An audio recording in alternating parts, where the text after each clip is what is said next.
alors mbas mi comme niñ ko constaté dafa nekk benn phénomène mondial du Sénégal kese boo xoolee tey dafa ñëw rek nërmeelu économie mondiale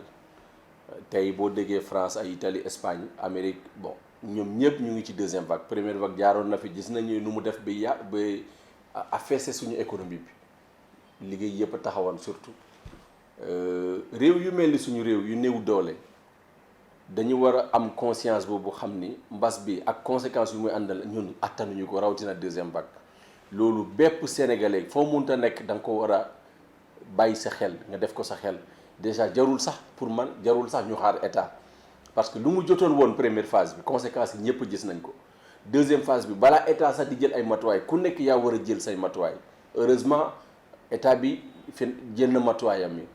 di interdire rassemblement ci lieux publics yi ci plage yi ak ci yenn bi diwaan yi xam naa fa la ñuy gën a jëmaat port masque c'est obligatoire le message bi mu mun a lancer sama mbokk sénégalais mooy lan masque bi boo koy takkoo ko pour sàlla wala takkoo ko pour diw sa bopp nga ko tàkk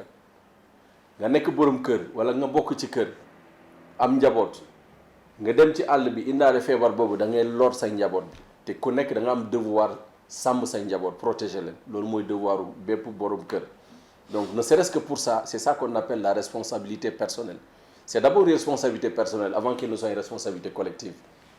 Donc, ci loolu ku nekk yaa war a nekk sa responsable bopp sa état bopp sa ministre de l'intérieur bopp sa ministre de la santé bopp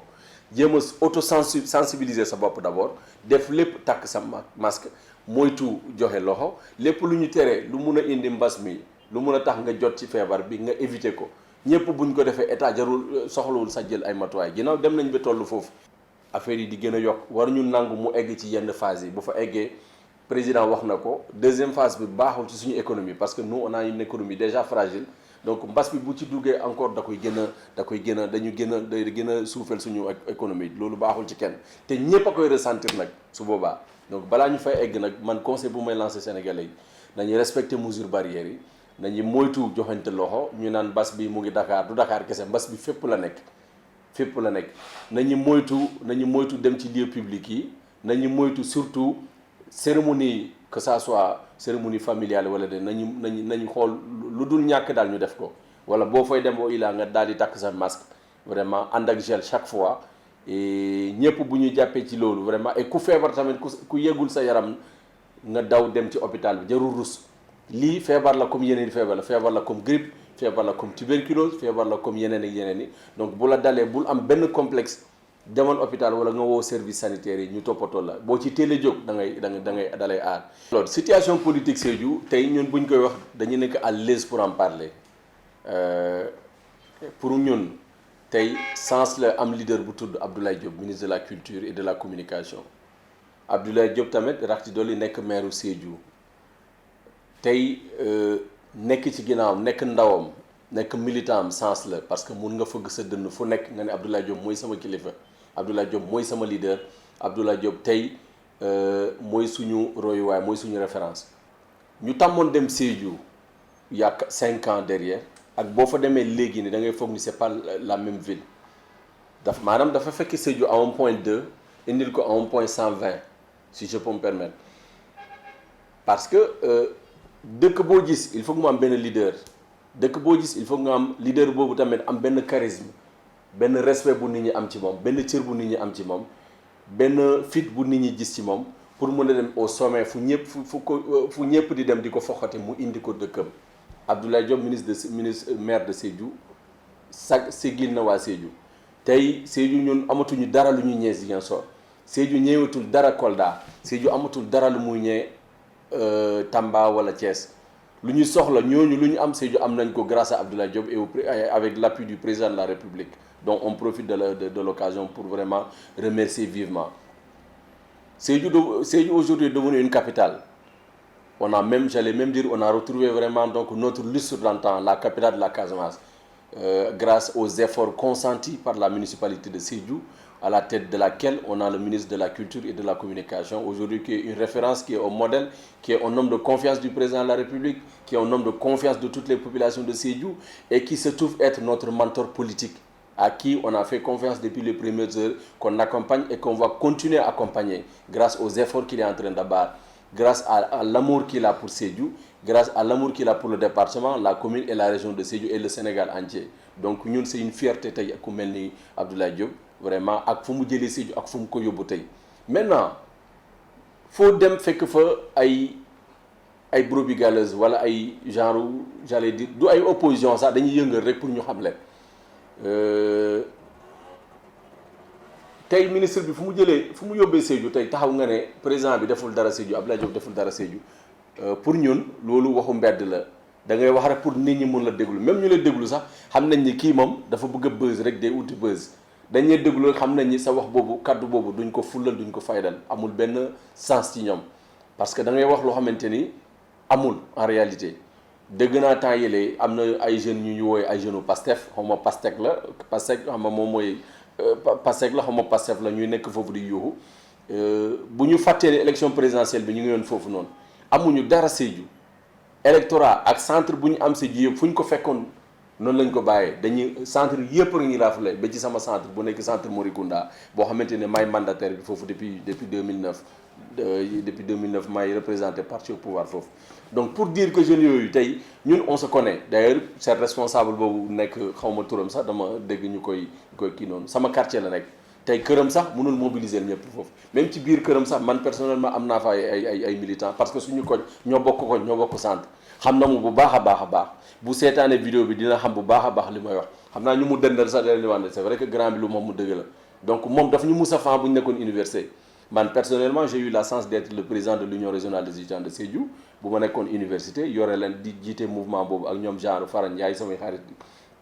pendant 3 ans donc ñoom jamono boobu maa ko accueillir université installé ko ma intégré ko dans le MEL ñoom ñëpp ay militants ay suñu militants la ñoon donc dañuy yuuxu ni rek pour exister mais xamante nañ bu baax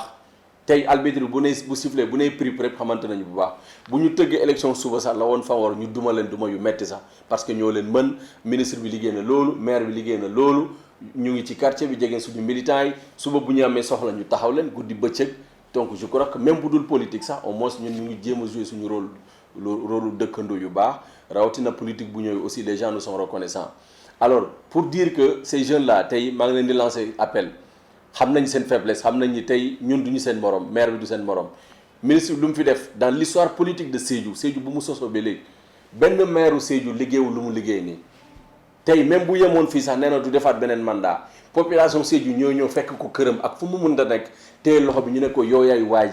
waa ji yow la yaa jël suñu dëkk bi def ko nii ba tey ñëpp ñeeñu ñëpp ay yàkkamti ñëw Sédhiou tey da ngay yàkkamti sax jël sam nit indi ko Sédhiou amul dara lu mu ñee kenn